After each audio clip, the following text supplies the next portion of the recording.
actually be a Zoroark in one of those spots. But if there's anybody that can kind of figure this out, I feel like it's going to be Leonard Kraft III, another incredibly well-respected player. And despite the fact that he hasn't had a regional win yet, that's surprising to a lot of people because his level of play is so high. And he's also the mechanical master. He knows more about the intricacies of the mechanics in this game than anybody else. Yeah, such a strong player, but like you said, that depth of knowledge really stands out against any other player in the field.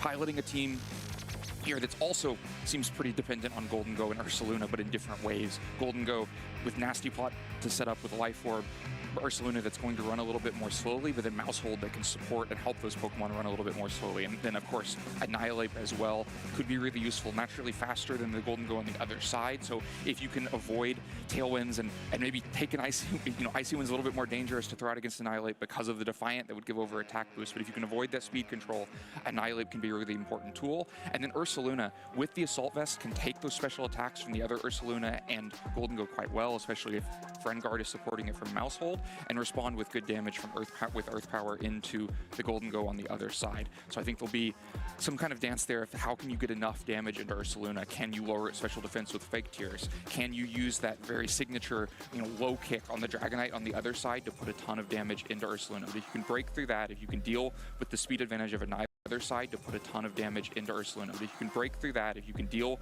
with the speed advantage of Annihilate, then the offense from Wolf's side starts to come through. I'm looking at this Dragonite, and maybe it's something else that Leonard can actually leverage in this match. You got the multi-scale, so maybe that's one way that you can actually have that defense. And then, Tailwind. Can you actually get this Dragonite into a position where it can survive an attack and then also match a Tailwind? Maybe, but Dragonite is probably the Pokemon most threatened by a surprise Zoroark because Icy Wind breaks the multi-scale, drops the speed, and just lets it get KO'd. So a very dangerous Pokemon to lead. So that's why we're not going to see it in the lead now. For Leonard, it's going to be that Golden Go and Mousehold, and Wolf is going to have that Golden Go as well, but Blood Moon Ursaluna. Or so we think. Yeah, so Leonard may think, or maybe he's onto it. We won't know until those first inputs come through. But despite looking like it's Golden Go and a slower Pokemon next to it, it's actually Golden Go with Zoroark threatening Icy Wind, and so you can use Icy Wind to slow down the Golden Go on the other side, but Super Fang moving first and into an Ursaluna that's not an Ursaluna. That's going to be information right away for Leonard to know that that's the Zoroark on the other side, so you can already start to play around the fact that it's got that Focus Sash and you took the Icy Wind as well. So enough information for you to now think about how you're going to approach the rest of this game. But Leonard is just going to go on the offensive right away, brings that Zoroark down to its Focus Sash as Golden Go on Wolf's side gets set up with a Nasty Plot boost. So Wolf takes the opportunity to boost his own Golden Go while dropping the speed of the Golden Go on the other side, meaning that his Golden Go will move first on the next turn.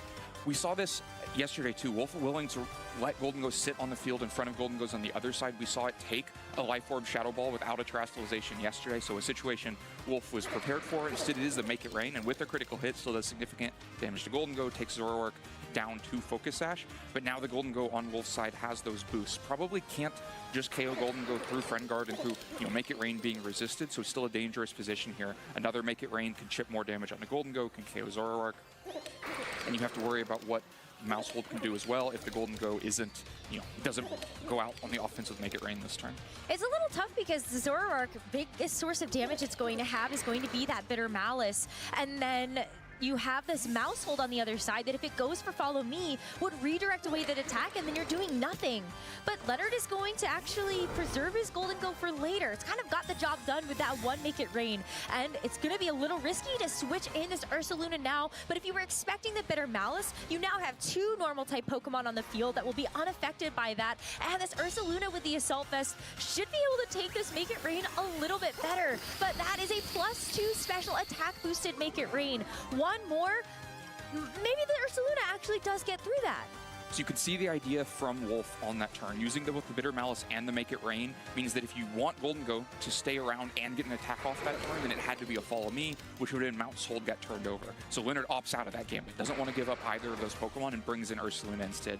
We talked about this before the game, but the combined bulk of the Assault Vest on the Ursaluna with Friend Guard can help Ursaluna take some really big hits from Golden Go on the other side. That still looked like a lot of damage, right? It was more than 50% onto Ursaluna, but with the special attack drop on Golden Go, you probably can take another Make It Rain lane and could respond with an Earth Power. So right at the edge of being too much damage to overwhelm this Ursaluna, but looks like it should be able to stay on the field and get some extra damage off. Unless there's a critical hit, but we won't get there until we actually see that come through. But for now, Wolf has said, okay, my Zoroark has also already gotten quite a bit out of this, but still not really a lot else I can do outside of just pressing Icy Wind.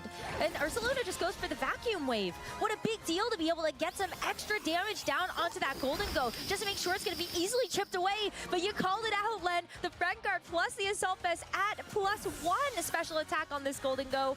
This Ursaluna is going to be able to tank it, but how much more can it withstand? With the mouse hole gone, you don't have any redirection. You're going to just be looking at your own Golden Go to try to dish out that same type of damage that Wolf just did to you. And this Whimsicott's got the Terra. Whimsicott can Terra, Whimsicott can also Tailwind. So the Golden Go earlier fled the field because it was at -1 speed. Now it's back to neutral speed, facing Prankster Tailwind on the other side. Meanwhile, Ursaluna, Leonard, not confident that it could take a Make It Rain, and I think with 2 course, that was very close to being a KO. And so doesn't opt to Earth Power the Golden Go on the other side, just tries to get the Vacuum Wave damage to make sure something is accomplished on that turn, but it means the Golden Go sticks around. That said, Prankster Tailwind's not going to save you from another Vacuum Wave coming out from Golden Go, towards Golden Go on the other side. So Whimsicott maybe has 2 jobs here. Both may need to both clean up the KO onto Ursaluna to stop Vacuum Wave from KOing Golden Go, and then eventually get the speed control to go faster than the Golden Go on Leonard's side. And that's why you see Wolf invest the Terrestrialization onto the Whimsicott. The Terra Fire is going to be nice against that opposing Golden Go that Leonard has. But in terms of this Ursaluna, is this something that actually Leonard can kind of read into? Knowing that Wolf will go for the Protect, do you actually decide to go for something else with your Blood Moon Ursaluna instead of the Vacuum Wave? But no, it just goes for the safer play, trying to knock out that Golden Go and hoping that his own Golden Go will be able to get something out of this turn. That nasty plot is going to feel really good. But now with the opportunity for Tailwind on the next turn, you might just get knocked out to something in the future. The Moonblast is good to finish off that tiny little bit of HP that Ursaluna had left. And so Leonard, just like that, is down to his final 2 Pokemon in this game. The Annihilate now hitting the field. Annihilate hitting the field, but we talked about it needing to have some speed advantage. It doesn't have that with Prankster Tailwind on the other side. Whimsicott needing to fulfill these 2 jobs, both landing the Moonblast and getting the Tailwind off, is why the Fire Terrestrialization was used. Wolf couldn't afford to let it go down to Make It Rain on that last turn, and needed to just get that Moonblast KO. Of course, Ursaluna couldn't protect itself. It was going to move slower than Whimsicott anyway, and so that couldn't do anything better than just try the Vacuum Wave. But there's the Tailwind. Whimsicott getting both those jobs done and setting up this Golden Go. Wolf's Golden Go is going to miss this Shadow Ball damage into Leonard's. With that Protect, it's going to be nice and safe for the next turn, as Annihilate was able to fight back with it. That super effective hit into the Golden Go was already quite low, but that's a big knockout for Leonard to take to start to even up this Pokemon count. With what's in the back, though, this is where things also still start to get a little worrying. Yeah, maybe a crucial 50-50 there. You can look at it as only one of Annihilate or Golden Go could protect itself, and the other was going to be at risk of a Shadow Ball, and Wolf doesn't land the Shadow Ball into the right spot. But what Wolf can do is set up to, Golden Go protected itself last turn, you threatened it with a Shadow Ball, now you can bring in Ursaluna and threaten once again with an Earth Power that will move before either of these Pokemon attack, and just threaten the KO that way. The Golden Go is going to try a double protect, going to get a double protect. That's a really big deal, because you saw Wolf double target into that Golden Go, hoping that the double up would be able to pick up the knockout into the Golden Go that is already at +2 special attack from the Nasty Plot a couple of turns ago. And this is going to buy Leonard some time to use this Annihilate and hopefully get a KO. The Drain Punch in the Ursaluna is good to chunk it to half, but this is a bulky Pokemon. Annihilate is going to be around for another turn at full HP, but this Ursaluna can still fight back. Right. Wolf is going to continue to push on the same spot. Just keep pushing that weak point and try to get the KO in the Golden Go and simplify it down to Ursaluna stuck by itself. Maybe considering some other options, but that's the pressure that you've created. Triple Protect becomes even riskier than Double Protect. It does need to be the Moonblast and the Earth Power, because Terrestrialization hasn't been used from Leonard's side yet. And so if it were to become a Water-type Golden Go, you might need the extra damage to clean up the KO, despite the little bit of Life Orb chip onto the Golden Go on the other side. Oh, tried to go for a triple protect there, but it is not going to work. So this Golden Go is going to have to take this Moonblast, as well as the combo attack from this Blood Moon Ursaluna that Wolf has been trying to land this whole time. With the Earth Power super effective hit, that's going to be a knockout onto the Golden Go. And this Annihilate has a lot of work cut out for it. It was a critical hit, but I'm kind of wondering whether that mattered. Definitely did not matter. Yeah. Poor Golden Go. Poor Ursaluna too, as it's on the receiving end of another Drain Punch that will finish up that damage. But in this 2v1, this is a full HP Annihilate versus two Pokemon where the Zoroark can go for Icy Wind or Bitter Malice in terms of its attacks. Right, I think the key thing is that Leonard has preserved Terrestrialization until this point. So if the Fire Terrestrialization had been used on Annihilate earlier, it would have been vulnerable to Earth Power. Wolf could have shifted gears and tried to pick up that KO. And also by having preserved the Terrestrialization, he had to throw the Moonblast and the Earth Power at the Golden Go in the previous turn. But by not actually using the Terrestrialization on Golden Go, it's now preserved for Annihilate, which, once it becomes a Fire type, is very difficult for these two Pokemon to KO. And so far, Wolf has avoided proccing Rage Fist. It's still a 50 base power move, but you have to do the damage at some point. It's going to take, multiple Moonblasts and Bitter Malices to get that KO. You can try to fake Tears instead to up the Bitter Malice damage, but that's still going to proc Defiant and give over attack boost. So one way or another, you're increasing the damage from the Rage Fist. With Tailwind active, both of these Pokemon are going to be moving before this Annihilate. And I really wonder if this combination is going to be enough. You see Leonard finally use that Terrestrialization, knowing that this Annihilate will be able to take those Moonblasts a little bit more comfortably, as well as this Bitter Malice from the Zoroark. But this Wombo combo, can you actually reduce the special defense capabilities of this Annihilate enough and not get punished by a Defiant boost that you are willingly giving over to this Annihilate?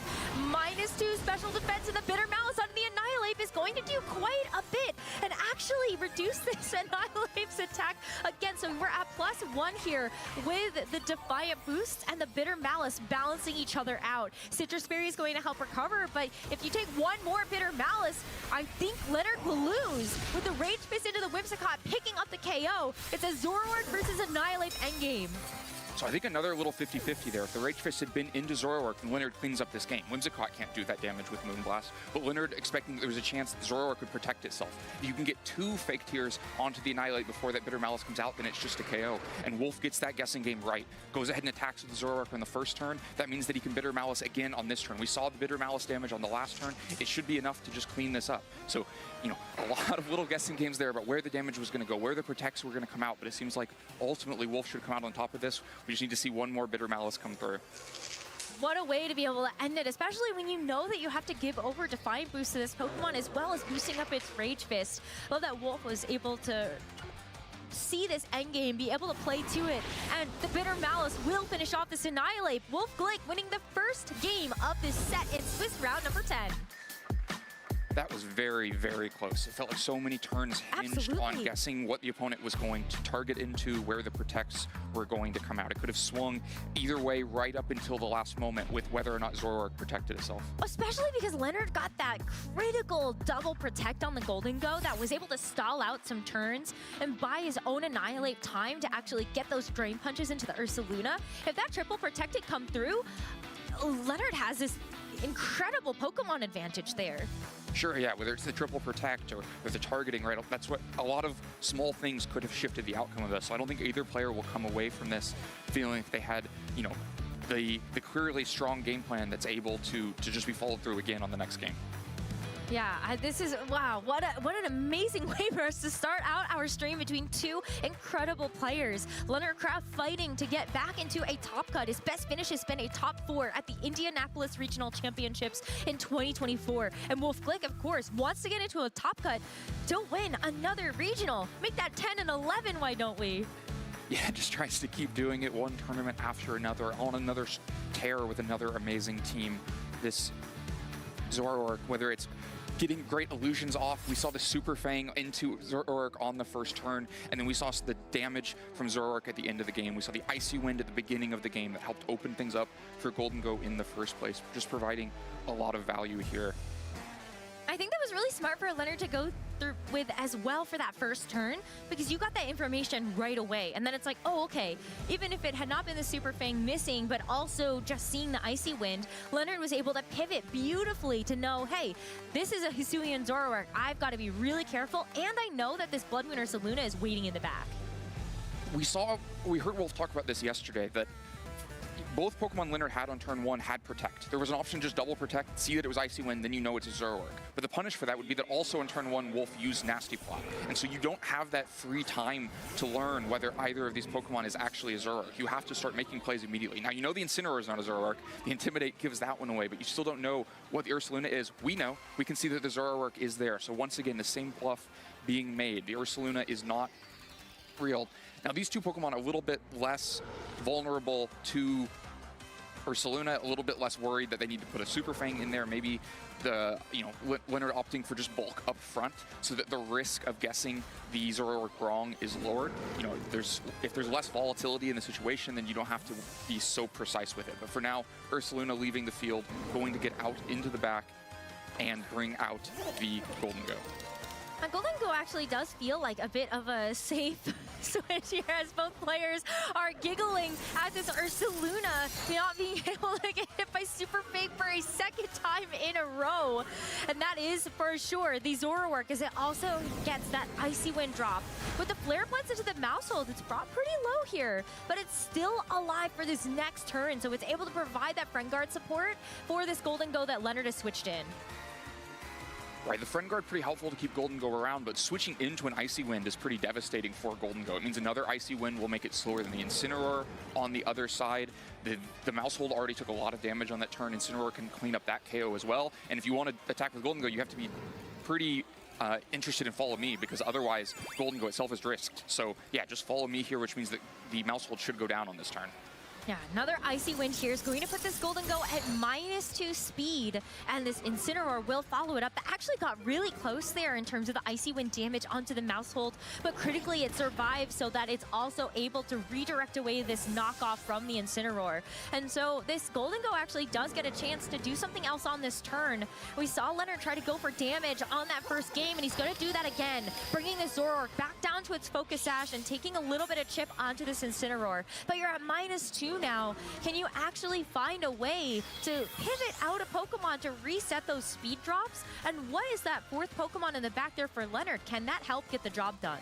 Yeah, but so far this early game is not going Leonard's way at all. Giving up the Mousehold and that extra bulk to make sure that the Ursaluna with its Salt Vest can really carry through is a huge cost. Giving up the speed on Golden Go is a huge cost. Now, the Rillaboom coming out means that the Zoroark is immediately threatened, but to some extent it's done its job, right? It's already gotten 2 speed drops onto the Golden Go on the other side, and the Rillaboom is not going to be a huge threat against Incineroar. Maybe if this is a more frail Incineroar, high horsepower is already a threat. Of course, Rillaboom not intimidated because it came in second.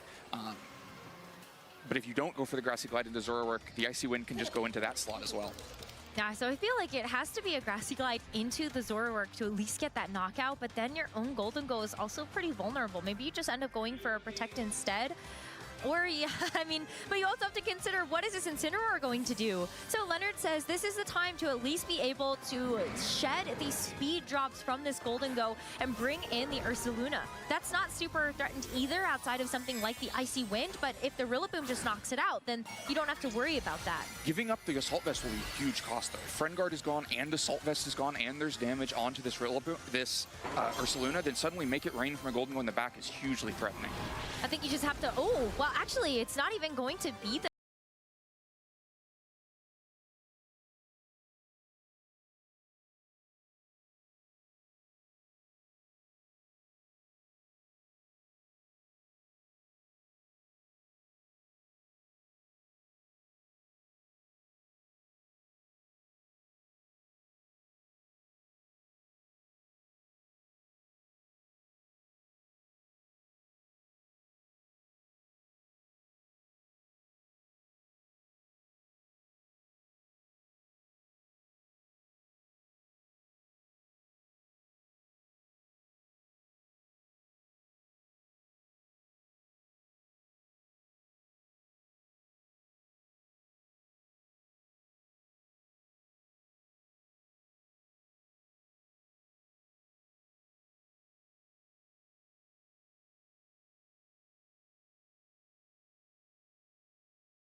the Grassy Glide here because the Zoroark is able to move first with Bitter Malice, and so Incineroar is able to land that knockoff. What a big deal for this Assault Vest to be removed from that Ursaluna, as the high horsepower is gonna miss the Incineroar.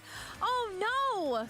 Leonard would have loved to be able to get that major damage down at the Incineroar, but high horsepower does have that small chance to miss. Things go from bad to worse. We learn a couple of things there. First, the Incineroar didn't need an Icy Wind. It just moved before the Rillaboom naturally. So an unusual speed relationship between the two. And then the Bitter Malice to drop the attack meant that the high horsepower wouldn't have done so much to Incineroar regardless. But now you didn't even get that much on the Incineroar. The Incineroar continues to look very healthy, of course threatened by the Ursaluna on the other side. But an Ursaluna that itself starts to look pretty frail, has taken damage, has lost its Assault Vest, has lost its Friend Guard. At some point, there's going to be a Golden Go in this match. Well, at least Leonard has gotten one KO secured. That Zoroark, which was so pesky at the beginning, has finally been felled. But Wolf still has 2 full health Pokemon in the back. We're going to see one of those now as Incineroar lands the parting shot onto the Ursaluna too. So not only do you not have your special defenses anymore, but you're also not able to dish out that much special attack without having to bring in that Golden Go to try to shed some of those drops. As we see, Wolf now can really go all out on the offensive. With this Whimsicott hitting the field, it's going to also have to take the Earth Power, but it takes it so much more comfortably than when that Incineroar would have. Yeah, the fast Incineroar able to parting shot, get a drop, and just take very little damage at Whimsicott. We see Wolf's last Pokemon is Ursaluna, so even better positioned here to take advantage of the lack of special bulk on the other side. The Fire Terrestrialization already used on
Bye.